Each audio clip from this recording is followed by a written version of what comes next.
혹시 가족들 사이에서 뭔가 좀 이상한 이중잣대 느껴보신 적 없으세요? 오늘은 바로 이런 흔한 가족 문제에 대한 한 영적 스승의 아주 독특하고 또 좀 복잡한 해답을 같이 한번 파헤쳐보려고 합니다.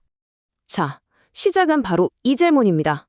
아마 많은 분들이 속으로 한 번쯤 생각해 보셨을 거예요. 왜 우리 어머니들은 며느리가 하는 행동에는 은근히 서운해하면서 똑같은 행동을 하는 내 딸은 예쁘다고 칭찬하는 걸까요? 네, 바로 그 이중잣대에 대한 이야기죠. 그런데 있잖아요. 이 스승의 주장은 좀 다릅니다.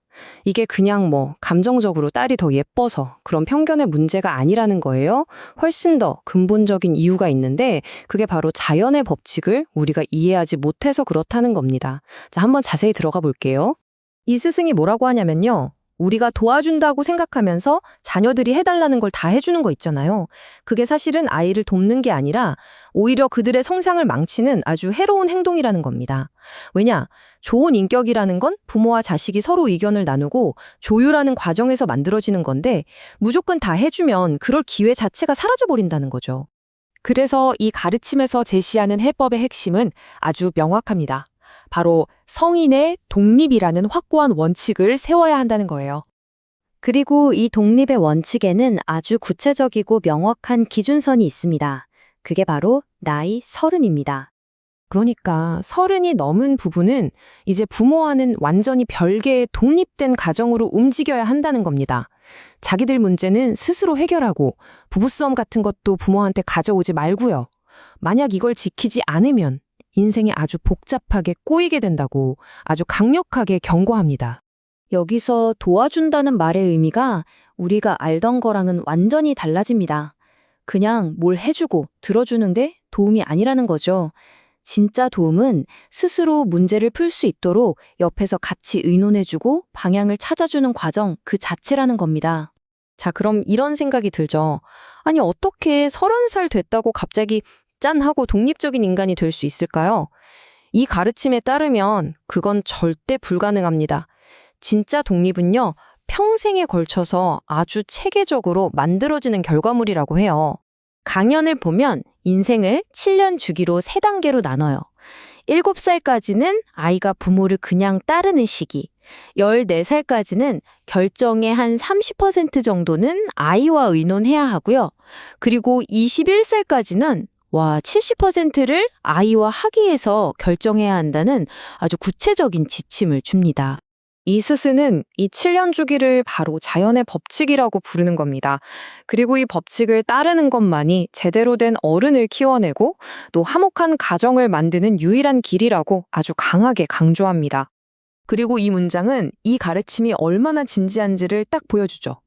자녀를 키우는 건 그냥 해도 되고 안 해도 되는 게 아니라 하늘이 우리에게 맡긴 의무라는 거예요. 그리고 나중에 그걸로 심판까지 받을 거라는 정말 강력한 메시지입니다. 자, 그렇게 30이 돼서 부모의 역할이 끝나면요. 이제 책임은 사회에서 찾아야 하는 새로운 안내자들에게로 넘어간다고 합니다. 그래서 인생에는 단계별로 필요한 안내자가 있다는 거예요. 처음엔 부모님, 그리고 학교 선생님, 20대 사회생활을 도와줄 멘토, 그리고 리더가 되려는 사람에겐 책사, 마지막으로 이미 성공한 리더에게는 스승이 필요하다는 거죠. 여기서 진짜 흥미로운 부분이 바로 이겁니다. 리더를 위한 두 안내자, 그러니까 책사와 스승 사이에는 아주 결정적인 차이가 있다는 거예요. 먼저 책사는요, 마치 삼국지의 제갈량 같은 존재라고 생각하시면 돼요. 수단과 방법은 중요하지 않아요. 오직 내가 모시는 주군, 그 리더의 힘을 키워주고 경쟁에서 이기게 만들어주는 데만 모든 걸 집중하는 역할이죠. 그런데 스승은 완전히 다릅니다. 스승은 힘을 만들어주지는 않아요. 그게 아니라 이미 힘을 가진 리더에게 그 힘을 어떻게 써야 하는지, 어떻게 해야 사람들의 존경을 받는지, 그리고 그 힘으로 어떻게 모두를 위해 빛나는 삶을 살 수 있는지를 가르쳐주는 존재입니다. 자, 이렇게 개인의 성장에 대한 이야기가 쭉 이어지다가요. 마침내 국가적 그리고 세계적인 리더십에 대한 아주 거대한 비전으로 딱 연결됩니다. 이 스승은 자신의 철학을 지금 우리 시대의 리더들에게 그대로 적용합니다. 요즘 리더들이 힘도 있고 기술도 다 갖췄는데 진짜 중요한 게 빠졌다는 거예요. 바로 세계 무대에서 진정한 존경을 얻을 수 있는 지혜가 부족하다고 진단합니다.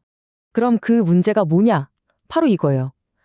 자기 나라 안에서 먼저 완벽하게 존경받는 모델을 만들지도 않고 아직 미완성된 상태 그대로 그걸 가지고 세계로 나간다는 점을 지적하는 겁니다.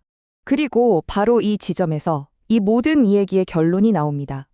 강연자는 결국 자신이 바로 지금 이 시대의 리더들에게 부족한 그 지혜를 채워주고 그들이 인류를 위해 빛날 수 있도록 돕기 위해 온 스승이라고 선언하는 거죠. 자, 이 스승의 가르침을 어떻게 생각하실지는 아마 각자 다르실 겁니다. 하지만 오늘 이 내용은 우리 모두에게 아주 중요한 질문 하나를 던지는 것 같아요.